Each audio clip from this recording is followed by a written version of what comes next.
Welcome back to the OKC Foodcast, your Oklahoma food podcast. You're joined by Nabil and Christina. And today we've got Alex Aguilar from VZDs joining us. So exciting. I know. And he's going to talk about, obviously VZDs is coming to an end of an era.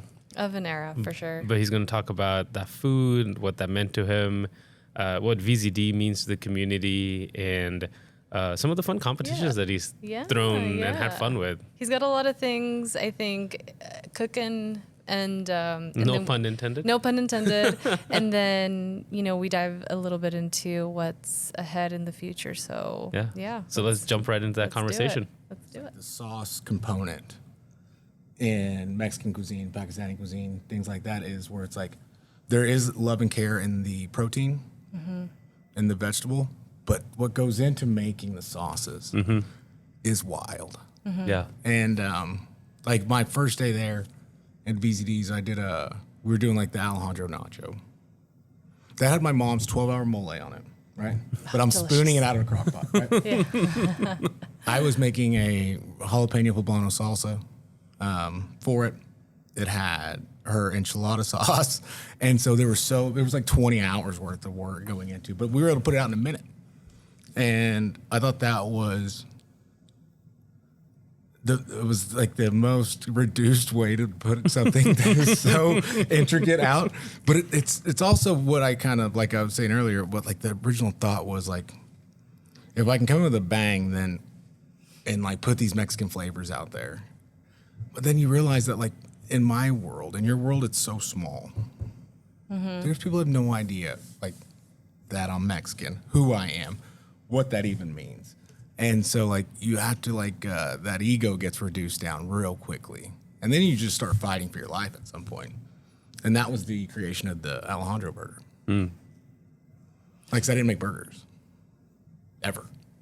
My brother grills burgers. Like if we do cookout. So, but Instagram's an amazing tool. Oh yeah, There's a guy named Mott. Finally, someplace. Hopefully, you guys lead this in because I've done like 3 interviews and they cut it. And it's annoying because they've wanted to frame it like that I created something, whether it's like the way I do a burger. There's a guy named Mott's Burger on Instagram, MOTZ Burger. He wins the national burger competition like every year. He's maybe the most successful burger guy like on Instagram. And he teaches you how to make that burger. And he wins these competitions with an Oklahoma smash burger. And all I did was like I looked at that burger and I go, I don't like raw onions on my burger. I love caramelized onions. Like the way we eat tacos in my house is the meat, beautifully done brown butter, caramelized onions, slow, hours, sliced avocado, and my mom's green salsa, and so I was like, oh, I can make those onions, and then it will break down the meat as well, and so I was like, all right, I don't like raw onions, I'll just do that. Then like my mom worked at McDonald's as a kid, and like to this day, like you ask any of my brothers and I what we're gonna eat on death row if we're over there. It's like we're gonna have a Big Mac and then something from it. So then it's like just create a special sauce. You know what I mean? Lettuce, cheese, sesame seed bun. Sounds like there's just so much love and nostalgia in the food that you make. You kind of have to, right? Because if not, then you're just putting yourself on an island to go to say what? Like I'm such an amazing chef that people should go eat this. I'm not a chef. I'm a cook. I'm a home cook. No class, not classically trained. Never worked inside of a restaurant to learn from anybody. Like, I'm a product of watching my mother, my father, my grandparents, my aunt, like, and then my brothers cook. And then television, Instagram, all that stuff, but student. So it was like, can you apply what you learn? Yeah. But a lot of people crave that, though, like when you're going to eat food, like either you want something that's just like 10 courses and it's just like all intricate, but then sometimes you just want something that'll make you feel like you're at home with your family. That was the whole goal. It's like, what would it be like to, like I'm going over, just took my kids over to my parents right before I came here. I'm going over there to swim, eat all day. What would it feel like to, because that's what, anybody that knows my family, that's what we're known for, is like these Sunday kind of hangouts back in the day. And it's like, what if you could bring that into a restaurant setting? That was the thought. And that's why my mom brought my mom with me. I love that. Yeah. Yeah. Sounds like your mom was such a great influence in your cuisine, and I hope that can still continue because, you know, obviously VZD's has it's coming to an... It's got a stopping point. It's got, yeah. It does. That's been difficult to digest, I think, for all parties involved. Obviously for the public, like whenever OKC Talk or whoever puts out, I don't read comments on anything or reviews, so I didn't see it, but I got messages and text, and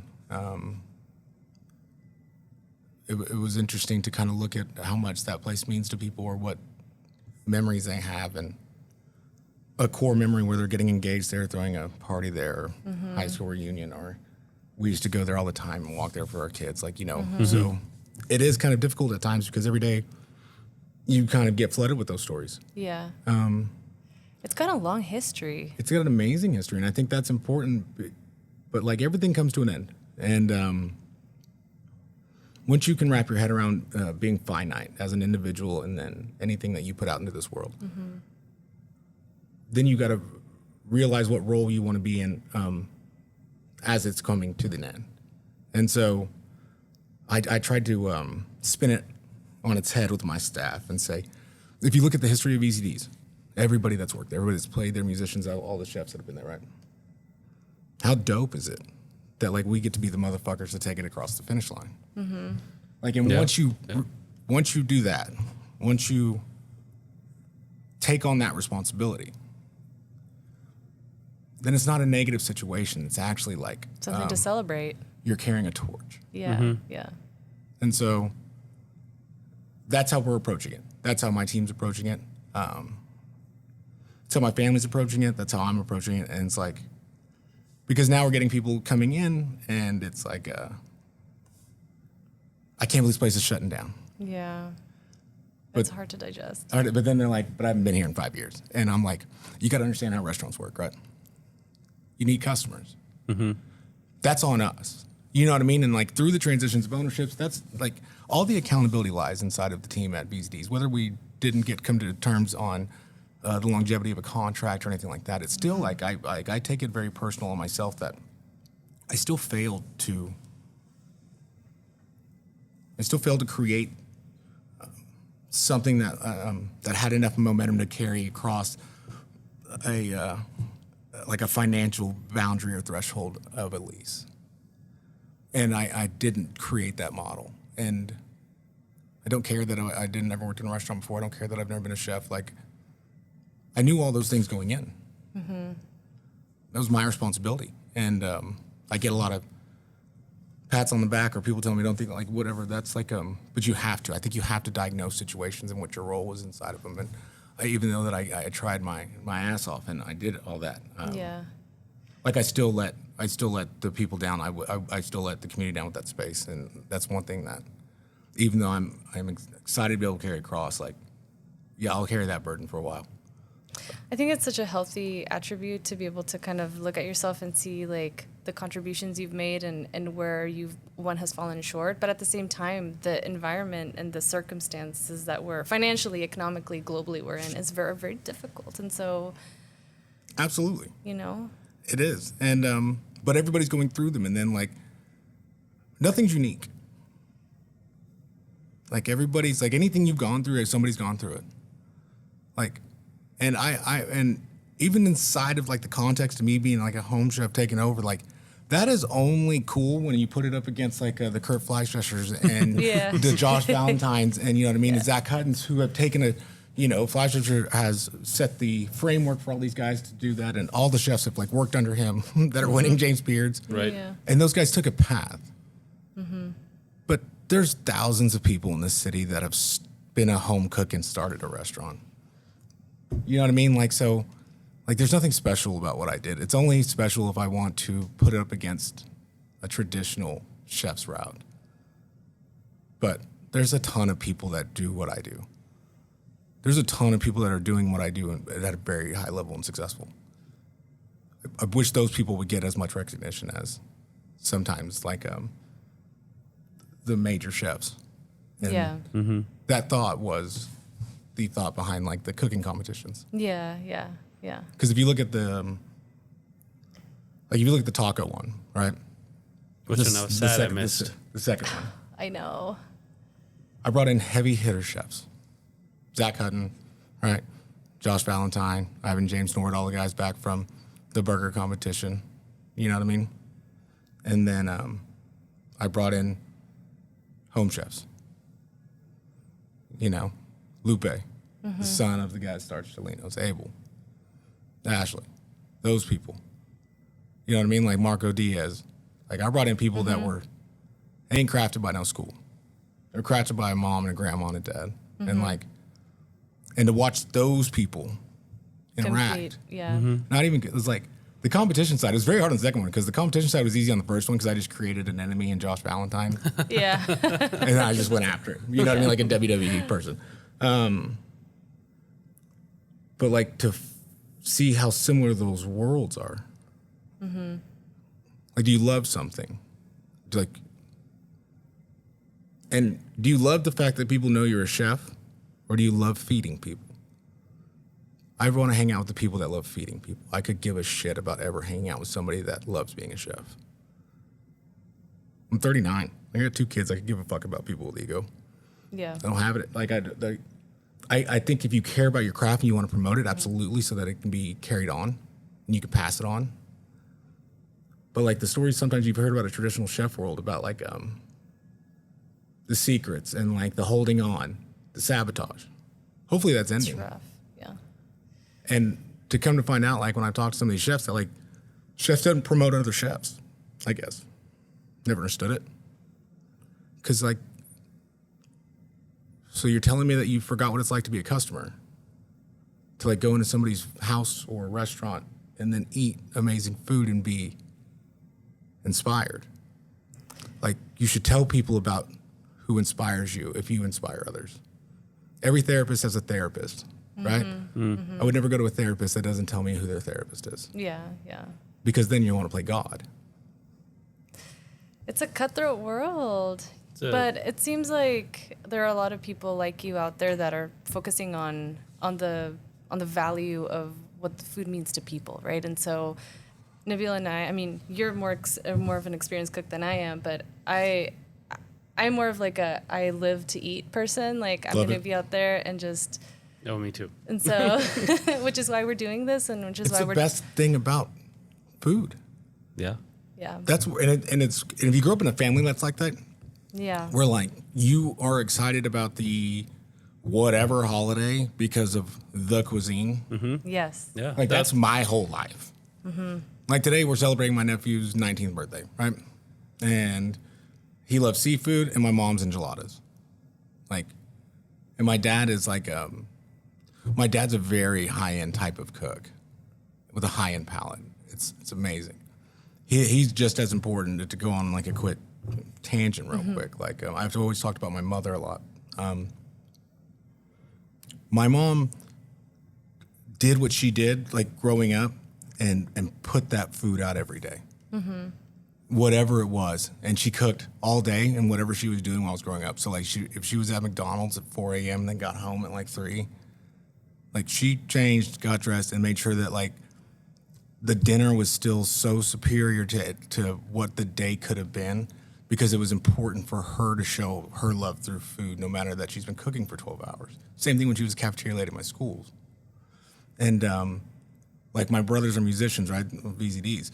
Their first their guitar coach got paid in my mom's fried chicken, which is out of this world. That was the transactional value of a lesson. That's awesome. That's so. And but my father, he started traveling with work. And he got to experience all these different cuisines. And he also already knew how to cook growing up because of his mother. And but he would take like inspiration from these restaurants he went to and immediately come home and like cook it for us. And so like he is And then I started traveling with him, and he would let me go experience all these different things, so I could see like the duality of world, duality of cuisine, the duality of how your mind can wrap the head around. Like,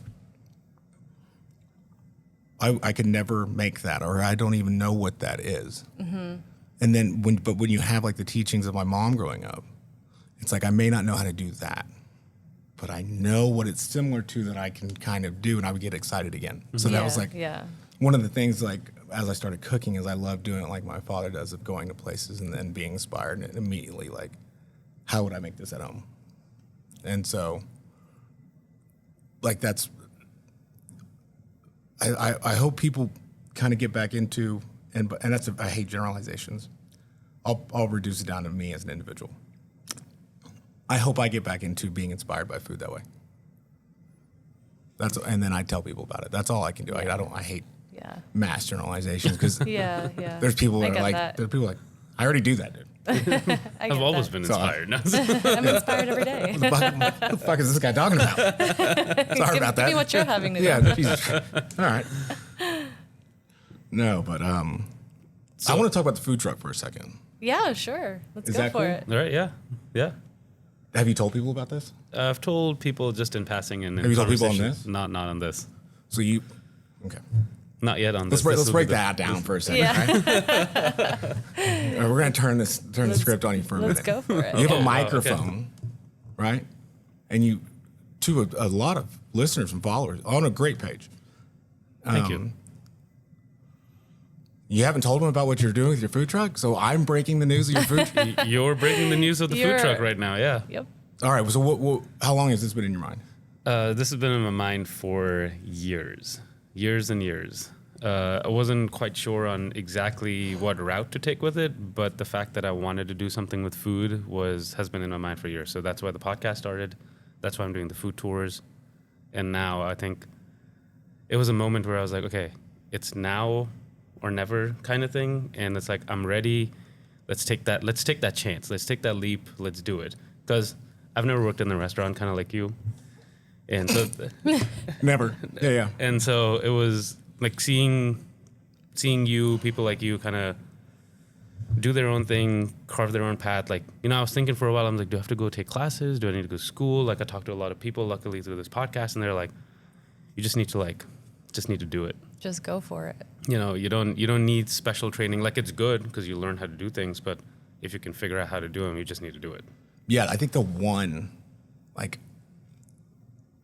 piece of advice of, like, before you ramp up to a food truck, and it is something that I saw and I actually implemented with that before I told anybody that I wanted to cook in a restaurant, is I started telling people, like, oh, you're having like 20 people over? You mind if I just cook? I'll buy the food. You know what I mean? Like, let me go. I'll make steaks. You know what I mean? I'll make the tacos for this deal, or I'll cook. Because the scale part. Right. And then I thought that was going to be the scariest thing. I had no idea what happens between the time a person puts an order in. How do I know how to cook? I never had that question answered before I went into the restaurant. So, like, the whole day before, or the night before when I'm sleeping, I wake up in like a cold sweat. I'm like, how do I know how to cook? Do I just like listen? And then, like, I know in the movies there's like that thing that's like, like the printer. A ticket or something. Where do I put the tickets? Because my mind goes like into operational details of, like, because that's where my background is. And I'm like, okay, where do I put the tickets? And then do I have to like carry a pencil? And it's like, do I need to go get pencils? Yeah. We had a TV screen, I guess, like a monitor that I could just push a button. But what are you scared about? I mean, this is a very cliche answer, but failing. I'm not necessarily scared about how I'm going to do things, because I feel like with enough people in my life, I can figure that out, right? Like where to put the tickets and how to do all of that stuff. Like, hopefully I'll be able to figure that out. And there's tons of resources online. Sure, and, absolutely. It's like just being ready to experiment and try something new if that's not working for you. But I think my general fear in life is usually like, what if I do this and it's not successful? Well, it's such a personal thing, because your success, or like what you were saying earlier, is based on how your customers will perceive you and perceive your food, and if they'll really love it and come back for it. And so it's such a vulnerable thing. Oh, incredibly vulnerable. But like, and after like the first wave of customers, that's what I learned was like, because your mind goes to, or at least mine did. I've got friends and family. Like, they'll come to the restaurant all the time and eat. They'll be a winner. Right. And then you're like, dude, they got lives. And if you were trying to start a business and have it be successful based off of friends and family, it's the wrong model, right? You got to win strangers. You got to win strangers over. And then at VZD's, the kitchen is open. So I'm on a stage cooking essentially because you see every aspect. There's nothing I go back into. I'm right there. And I was like, that anxiety, it's almost stage fright took over for a couple times because when it's packed, that's easy. You get lost in the crowd. Yeah. They're all busy. When there's 4 people in there sitting at the table looking at you. You're like, performance, right? Because it's just you. Yeah. All eyes are on you.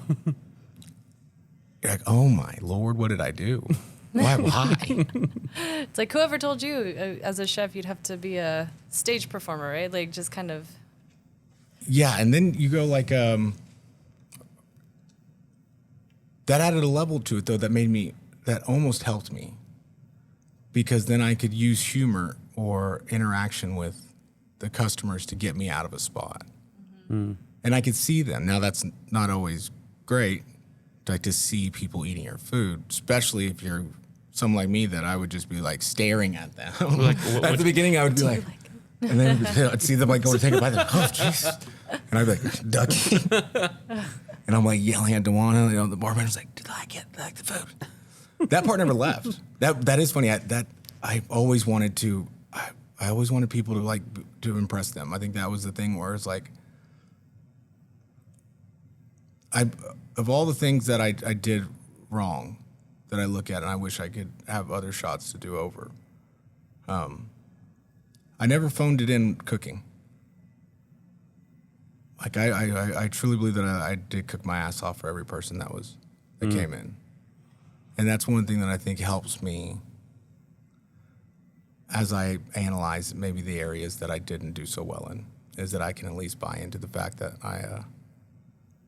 I truly did give a fuck about what I was doing in there. Yeah. And I mean, it shows, right? You build such a community and such a following. Obviously, people are coming up to you and saying they're sad it's closing, right? There's no reason for someone to go out of their way and kind of tell you that. No, that shows the general kindness of people. Yeah. Like, I do think that gets lost sometimes. The kindness, but the impact, right? That you've. I've had people created. I've had people that I've met in there that I've cooked for wedding showers or baby showers, or I had a husband and wife come in, and 7 days before he deployed. And then the night before he deployed, she wanted to come back and throw a party, and we did it for him because he loved the burger. And whatever you're doing in that day, whatever was going wrong in that day, like that allowed me to have a pretty linear focus of like, I got to give this guy the best burger. What he does is so much more goddamn important than what I do. Perspective. Yeah. In the hierarchy of what's happening in this world, like he's going overseas to fight, leaving his wife. Yeah. And sometimes I complain because I'm unhappy with customers. It's very important in my life for me to be able to detach sometimes from my own reality and look at what's happening in my life like I'm reading a book, and that way I can rewrite it in real time. It's a really good perspective to have. Yeah, and very like self-reflective. That's refreshing.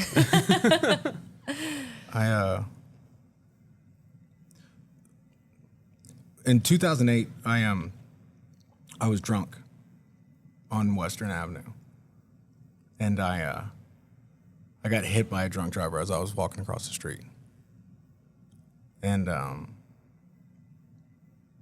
right in front of VZD's. And so they gave me like a 50% chance to live. and then that dropped pretty dramatically. And so then you get to the point where you kind of touch the idea of, all right, this might be it, by night. Right? And so when that moment happened, I just remember being like, I don't want my mom to go through that. Mm-hmm. So then you got to make deals mentally with whatever God you subscribe to. Mm-hmm. And the gift that comes out of that pain is that you get to learn how to see the world a little different. And I didn't always apply it. I got lost for a while, you know. But about 4 years ago, I decided to revisit what the deal I made. If they didn't take me away from my mother in 2008, and when I was able to do that with a little more clarity, and after having kids, you realize how small you are. And so, like, now it's, if you are that small, what about if you can create a collection of moments for someone or a situation that leave a lasting thought, and not a lasting thought about you. Give them a lasting thought. Yeah. Remove me from it, right? Like, the best thing that I think could ever happen in like 5 years is if people are talking and they're like, "You remember that fucking burger from VZD's before it closed?" Mm-hmm. And they never mentioned my name. But that burger changed their life. But the spot Yeah. gave them a moment. And so, like, I try to be as reflective as possible because it's like you're on borrowed time sometimes. Yeah. I mean, people remember, the sensations, the smells, they're indelible. Oh, They yeah. don't go away. They stick with you. And even if they don't remember your name, they'll remember that feeling that they felt when they had a bite of your burger. And I feel like that has happened to a lot of people. And That's pretty awesome to hear. That doesn't get old. Like, it's really neat because it takes a lot to tell people good job. Mm-hmm. If you just look at how often you do it as a person. Mm-hmm. Yeah.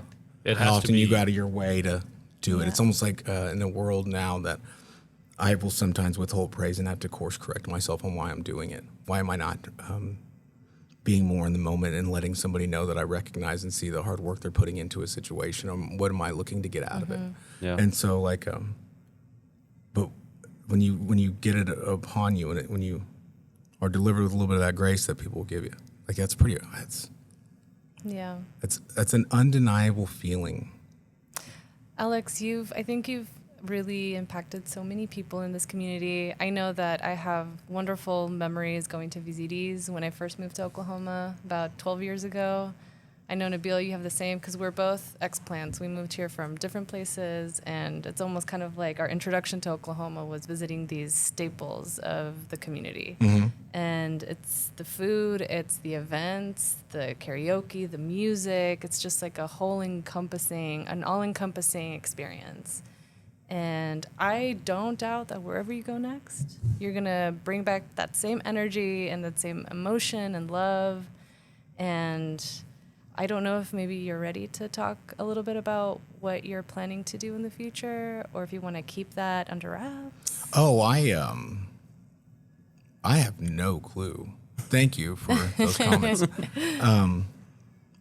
But to touch back on like VZDs as a whole, like, the food was only such a small component of what that place is. My brother led the charge of buying that place in 2018 because he did it from the standpoint of a musician and what that place meant to him in 1997. My brothers were 19 and 16, and they opened for Stevie Ray Vaughan's nephew. That concert photos on the wall at VZD's. And he knew that anybody that comes in is going to take that away, most likely, because of the effort it takes. And what he's done for music and his payback to the music gods, I think, is also kind of letting him graduate to the next step, because it's a lot of work on him. But what Adam's been able to do to get people a stage, a chance. Yesterday we had School Rock there. Mm-hmm. Middle schoolers that are better than 85% of the bands. Like, it was a real deal That's school of rock. awesome. Phenoms. They were all phenoms. Awesome. And they'll remember that forever. Yeah. And they got to rock out. And that was, that's who I was like as a kid watching that. My brother's like, and I couldn't play an instrument to save my life. And people are like, you can do whatever you want as long as you try. And I go, that's fucking stupid. Because it's not like my parents didn't have me try shit. I mean, at one point they were like, goodness gracious, this kid can't beat a tambourine on beat. You know what I mean? Like, we can't even get him on stage to make the new Jackson Mexican 5. You know what I mean? Like, Oh my goodness. but like, and then you look at the bar staff there, led by Miss Dewan, and like, one of the other things I'm very proud of is I kept the core group. Let me back up for a second. I did not keep a core group. While I was there, the core group of staff stayed together. Yeah. As a family unit. And they're all great friends. And like, so that part is something that also I'll take away as a positive. But that place means so much to people outside of food. A lot for the music, but like for the community. And that's pretty, like, that's one space that has given people so many different experiences. Mm-hmm. You have people that are like, oh, VZDs, like, and if it's ever remembered in like 30 years, they're like, oh, I saw Red Hot Chili Peppers there. And then somebody else will be like, I had a burger there once. Like, you know what I mean? Like, that was damn good.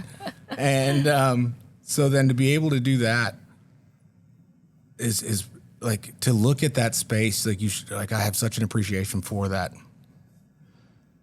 space and what it's done for people and what it's offered. And then like what my family was able to do to try to keep it going as long as possible. And they extended the life of it. Mm-hmm. And they let me come in. Like, and that's the thing, like, it's such a wild thing that they allowed me to do. Like, so I don't know what I'm going to do after, to go back to that question. But I know I'm going to take a break, most likely, from the culinary side of things and evaluate if I want to stay in this industry and what role I'd like to have inside of it. Mm-hmm.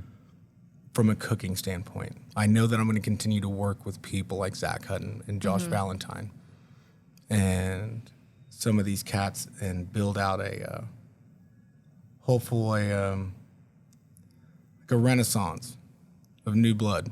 Yeah. And if I can't cook inside of it, or maybe I'll cook in competitions or something like that. I want to be an avid promoter of it. I want to be an avid promoter of anybody that is going against the establishment way of operating. I'm a big fan of disruption in a positive way, especially in enterprise industries that apply archaic framework and models onto people that they need to subscribe to. I think that is outdated. I think that the new blood in this city with some of the places that are popping up is exciting. A lot of innovation, a lot of new things come from revolutionary movements. And so sometimes you got to And sometimes the movement is I'm going to start caring about other people more than I care about myself. And I think that's the next movement in food. Like, the awards are dope. Mm-hmm. They give you more money when you're a chef, right? And they get you more customers. But, like, what if, like, there were teams that formed? Mm-hmm. What if these culinary guys decided to step out and women started to step out together and go at the world together? Because that worked in comedy. As a fan of comedy, right? Mm-hmm. One of the greatest lessons you can take from that is Mitzi Shore opened the Comedy Store. And instead of being a traditional headliner club where you bring in a headliner on like Thursday, Friday, Saturday, you have open mics on Sunday, Monday, Tuesday, Wednesday, she brought in 12 killer comics a night. 15 minutes back to back to back to back. Like those cooking competitions that I tried to do. Yeah. I really hope that you keep that going. Cause, I'm going to try to figure out how. Competitions. That burger one was amazing. That was wild. Yeah. The burger competition was something that like it started off with just a tweet essentially, right? I just posted like an asshole. I'll pay $1,000 to anybody that will. Yeah. But it was like one of those moments where like that was at a moment where I needed to get eyeballs on VZDs. Mm-hmm. And I don't know how to do it outside of the way that is like authentic to me. And I was like, all right, let's take a very, very WWE approach to this. Love it. Right. So let's 90210 some drama real quick. Yes. Put cash behind it, a belt. Yeah. Like in 1918, there was a guy that like did a fight, and they like did it, and all he did was bring a belt, and everybody was like, "I want that belt." You know what I mean? Like that's that archaic caveman side to everybody, that competitive side where they're like, "Oh, give me that fucking belt! There's I want the something belt." on the line. So I was Yeah, like, so then I talked about a belt and some money. People were like, they came out the woodwork. I literally Love posted it. that, put my phone on silent, take my kid to jujitsu. I get out, and there's like 50 comments, and I've got messages, and like, I'm like, oh no, what did I do? I think I had a very audible out loud, like, oh shit. And then it was like, and what's funny is that Ivan won that, right? He was the first cat that was like, "You want to do this today?" Or I was like, "Hey, hey, do it now. Settle down, dude. I'm throwing a competition. Please don't show up to my restaurant and try to cook against me today with money." But then we did have a back and forth, and I was like, "I'll put up $2,000." You know, that was just that side. Yeah. And then when Greg Horton got attached, and he knows all these people personally, he was like, "Oh, we got 10 killers that want to go in this thing." Mm-hmm. I go, "What?" So then it was like, okay, let me create the business model behind this so that it can be successful for everybody. And that had to be one. I wanted to pay the chefs. That's one thing that I don't think people realize is that my family, we pay the chefs at these competitions to show up because I know how much it is to take away from their restaurant and their day, and food costs, things like that. Right. And too many times these events that happen, and you just expect like people to show up. Like chefs don't make a lot of money. Yeah. Restaurants don't make a lot of money, but they have to pay $400 in food to go set up at these. So I was like, no, all right, I'll remove that. Promotion, right? I wanted to make sure that there were faces that people could see that. And then third, it was like, how do I generate excitement? Yeah. Definitely the banter, the back and forth. And that was Hella it. And I had to tell with Valentine, me and him never spoke until the day of the competition. And he made that one comment, and then so I was like, all right, I am going to go at this. And that's just the fun side of me. Yeah. But what's funny is that all the other chefs I messaged, and I was like, hey guys, I'm just playing. Like, please don't think I'm an asshole. The beef is not real. Okay. I remember like being like, hey, you might get offended, but I just want you all to know that I love you very much. And I'm very appreciative of your food and you inspire me. But also on that day, I'm probably going to say that word to you. And so like, but with Josh, I didn't do that. And then what ended up happening with Josh is that I put him right next to me, and me and him just went back and forth all day. And we're lighting each other up. My mom's right there, and he's lighting her up too at times. You know what I mean? Like we're all having fun. Yeah. And then we started speaking about Mexican food. And he knows how to cook Mexican. I'll give him that. He is, and he's the top chef, Josh Valentine. But there's one thing about what the community is that we're trying to build. Mm-hmm. The day that the article came out that VZDs was going to be shutting down, the person that was sitting at the bar that night, because he understood that it was going to be tough to go through that. He's been through that. Was Josh Valentine. And he came in for a couple hours and just sat there and talked and like and it's not like we had a moment where he was like, hey, I'm coming to do this. He has a very cowboy accent here. Listen to him. He's like, hey, I'm Josh Valentine. But he just said, yeah, I'm gonna come sit at the bar for a couple hours, man. And then I were like, there was like an exchange of being like, thank you. You know what I mean? Like, and he was like, yeah, I've been through it a couple times. And you know what that's like, but finite. Mm-hmm. Everything is finite. Yeah. Friendships hopefully aren't. Like I got to hang out with chefs at those competitions. I'd never done that outside of Chef Eric. But I've never sat at a table full of chefs. And I got to be in the club, Yeah. And you made that happen. Yeah. Yeah, partly because I wanted to have a moment in the club too. Like as a selfish reason, I wanted to talk to these guys. Mm-hmm. And I will say that was at that moment at the burger competition that I realized I'm not a chef, and that I don't think I want to be in the industry long term as a chef or call myself that, because the way these people talk about food, I wish people could hear.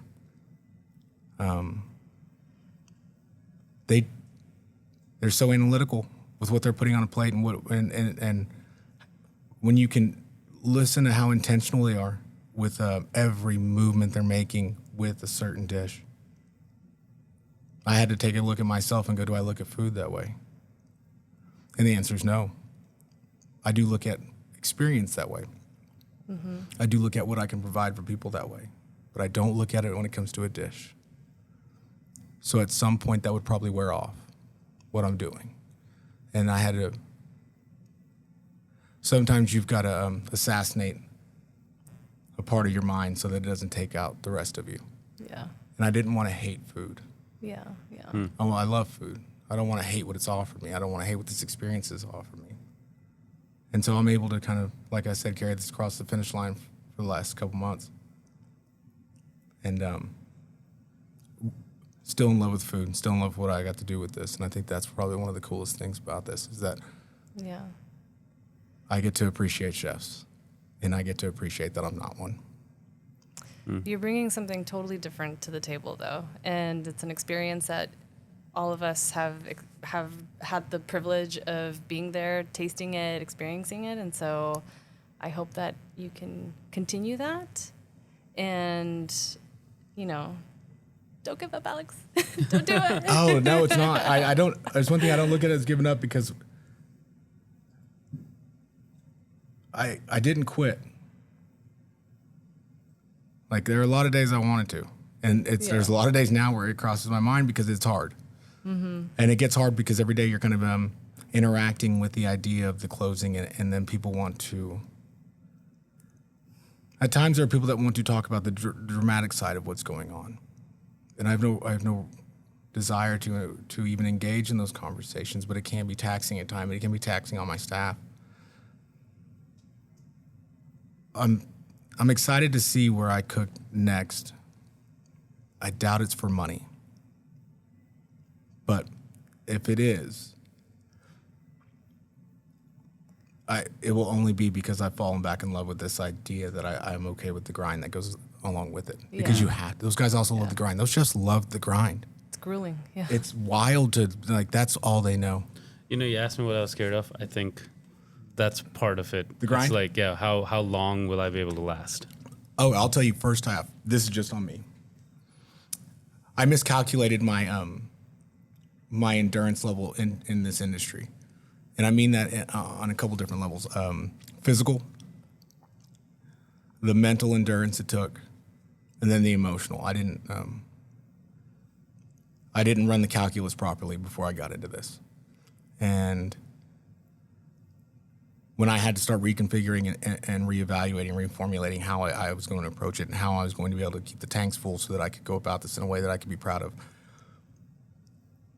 you realize that this is something where you can't look at it like a grind. It is, you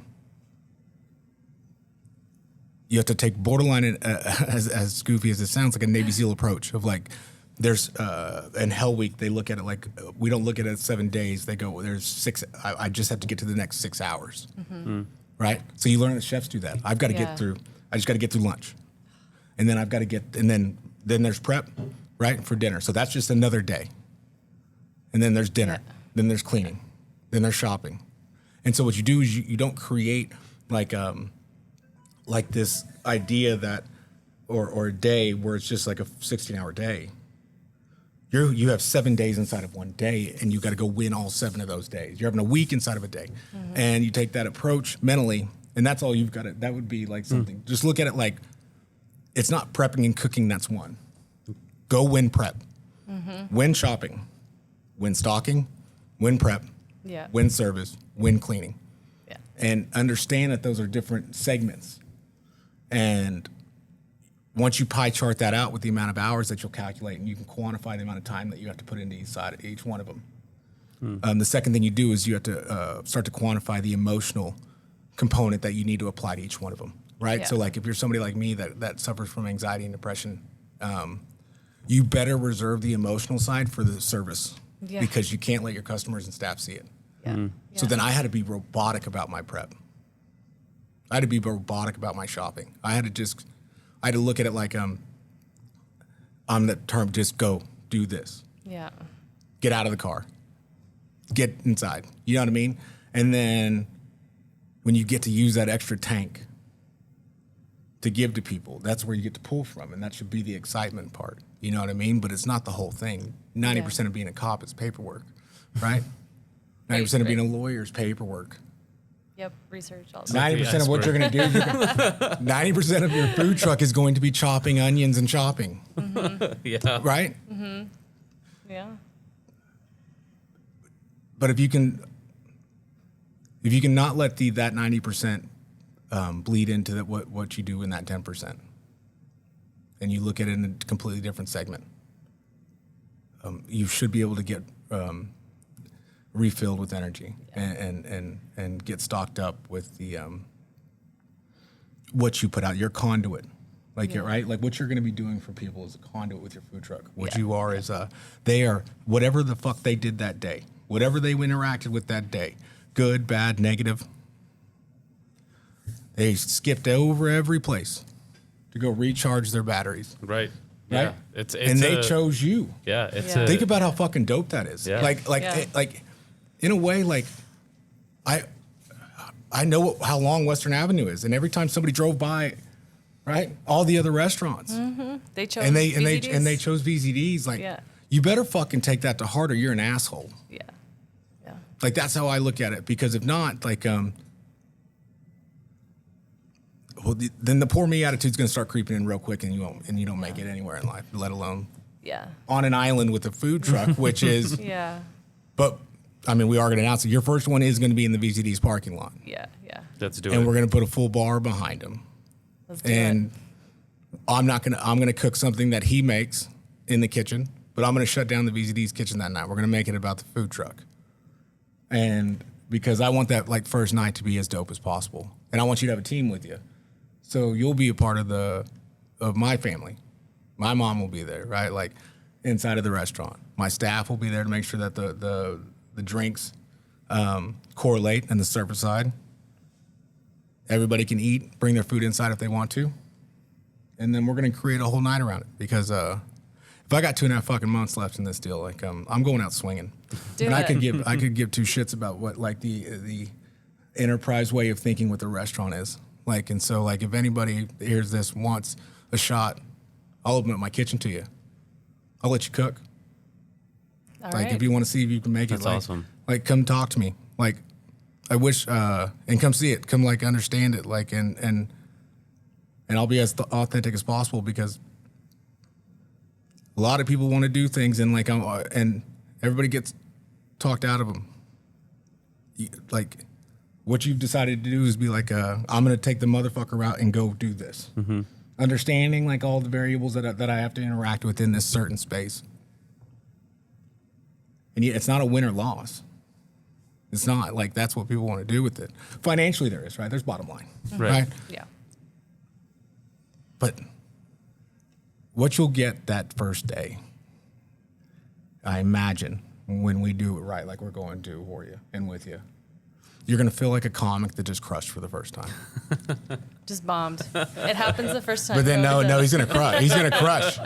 You'll bomb at some point. I bombed. Oh, probably. It was like 3 yeah. weeks in on a Thursday, and I was like, "There's fucking nobody here, guys." Huh? It's like, what And then you're like, "Oh, none of my bartenders are getting tips." Like, oh my god, do I need to order my own food? So no, you'll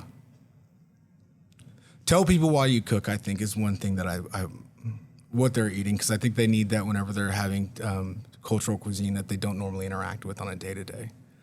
People may not understand flavors, but they understand memories. Like everybody can close their eyes and think about that thing, and you're cooking because you've closed your eyes enough to think about that thing that you want other people to experience whatever that fucking thing is when you were a kid and you had it. And there's nothing more pure than that. There's legit nothing more pure to say that I've enjoyed something so much and this food means so much to me, and what my memory of is with whoever cooked it, that I want to share it. Yeah. That is, it's a biography on a plate. But the hero is not you. The hero are the people that like cultivated it. Generational appreciation, right? It's like like my mom learned recipes from my dad's mom, and then she calls her mom. And then they learned it from somewhere else. And then if you think about like like my grandma was immigrant, right? She had to immigrate here at like 15, man. My grandfather worked at a plastic factory. They do all that shit so that we can follow our fucking dreams, man. Yeah. A lot of sacrifice. Like, you know what I mean? Like, because they ain't doing that. Yeah. They don't get to take the swings. And there's a lot of people that have to be, and a lot of people now in this world are that first person so that their family can take the swing in 2 generations. And I think that's also cool. I'm just fortunate enough to be a part of the ability where what my parents did and how hard they worked and what my grandparents did, where I can take swings and misses. Like, there's so many fucking people that can't. Yeah. And so, like, even as I exit this thing,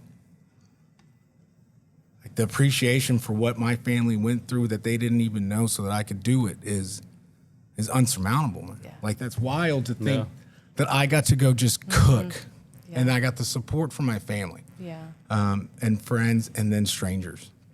It grounds you. It reminds you of why it matters and why you're doing it. I think it's very important for people to plug in and get in touch with that part of the world again. Yeah.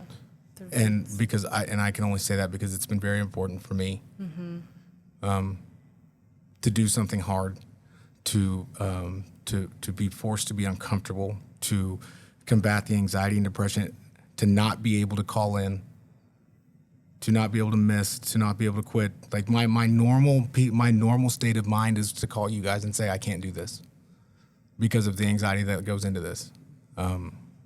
Can I just say chefs are kind of like doctors? Like, we like talk Don't to fucking tell different chefs that. and Like, you'll have a couple chefs be like, you know what? I'm like a fucking surgeon, dude. Huh? That's right. Huh? They're making millions of dollars and I only get this?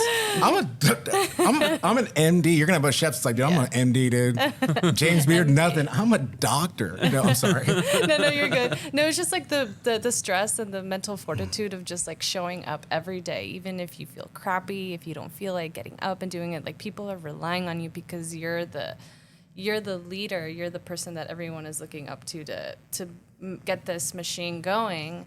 And that's really, it's a lot for someone to have on their shoulders, you know? So I think it is, and I think you can misuse it. I think if you are a leader in any field, in anything, your family, sports team, if everybody else's day is rooted and based on how the leader's day is going, that team, that business will fail.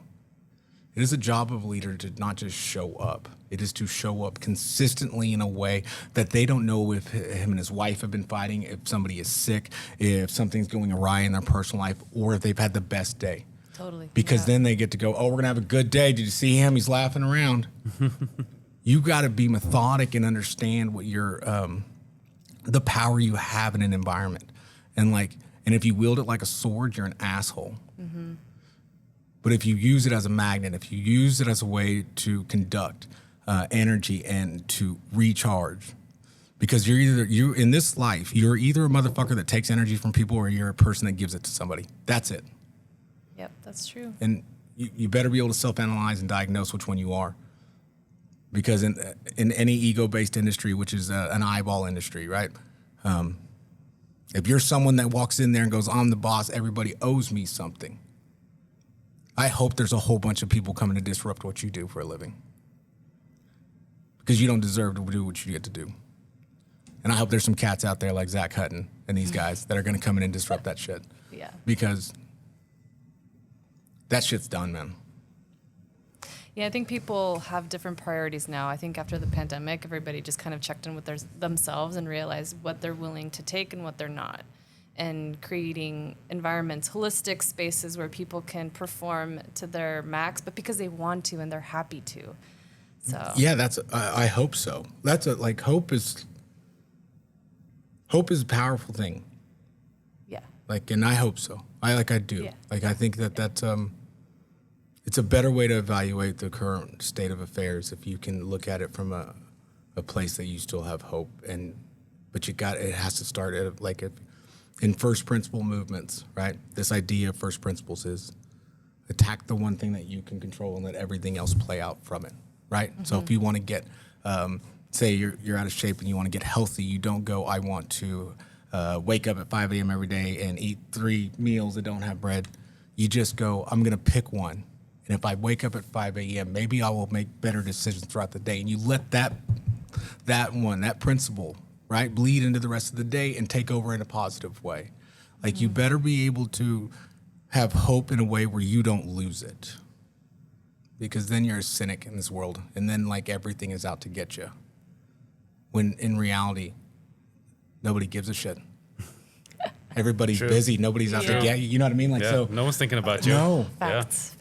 So then it's like, that's where, if you could do that, especially if you do it in the restaurant industry, you should be able to look at it like, if a customer is having a bad day and they're taking out on you, you got to remember when you've had a bad day Yeah. and give them grace. So, yeah.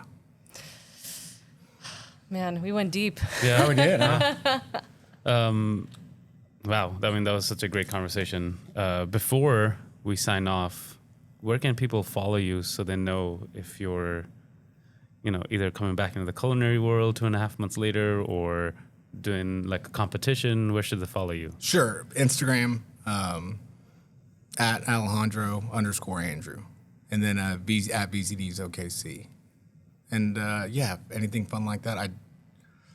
There will be a big announcement, at least for the last 6 weeks of VZD, something cool that I'm going to be doing with another chef. Or we're going to be doing some ticketed events, 5-course meals. I want to take a swing at the fine dining side of yeah. things. Yes, Yeah. do it. And do so it. I'm bringing in a real chef. I will sue for him. A But real chef. yeah, a real chef. One of those doctors. Those kitchen Yeah, doctors. those surgeons over there. But barbecue competition I'm putting together. Got some heavy hitters there. So Yeah. a couple more of those. And then Yes. if you've never been to VZD's, come give us a shot before we close. And if you have, come see us one more time. Come and let's relive these memories. Yeah. And so where can we keep tabs on announcements for this event? That'll be on my Instagram. Instagram? Okay. So just follow Alex at At Alejandro_Andrew. And then everything gets reposted by my brother at VZD's OKC. Like, if you follow anybody with an Aguilar, they're going to repost everything I post. So, like, it's a great model. yes. And while you're out there following Alex and VZDs, follow us as well at OKC Foodcast. And remember to Pop up. And we're going to do the first food truck pop up together. Yeah. Oh my gosh! And can Ooh, we that- please invite your mom? Because I really want to meet your mom. Yeah, you got to have her. To the pop up. Oh, she'll be there. Does she come out She to the works. events? To your Yeah, events? she works. She cooks with me at every one of them. Really? Oh She my cooks with gosh. me. She was cooking with me last night. Yeah. That's awesome. So she cooks a couple days a week with me, but at the events, like, yeah, I have my mom. Just one last thing. Why? It's my mom has always been everybody's mom, and that role now has kind of transcended into that she's my. If I am the temperature gauge, she's the thermostat. So I can't run hot when mom's there. So she immediately. She's your buffer. She's the buffer, but she gives everybody energy, man. She's a walking Red Bull, or whatever a Mexican version of a Red Bull is. Can't think of one right now, but dang. Probably tequila. Yes. She's a walking tequila. She's walking tequila. And she'll yes. outdrink you in that too. So shout out, mom. Thank you guys. It's been a lot of fun. Yeah, thanks for chatting with us, Alex. It was so nice to sit down and get to know you and talk about a little bit. I would have wanted to get into more about like the history of VZDs and how everything got started, but you kind of gave us a little glimpse into that, and just really, like you said, like I am excited and I'm hopeful that Thank you, the guys. next step will be Yeah. even better. I even love better. what you guys do, and it's important to have people that promote. And thank you for allowing me to come on and give a little promotion of these last couple months. Very Yes. thankful. Yeah. Thanks for So don't forget to follow their socials, and I mean you'll see us there. Come hang Absolutely. out. Come hang Yeah. out. Yeah. Let's go. Let's do it. Thank you guys. Thanks.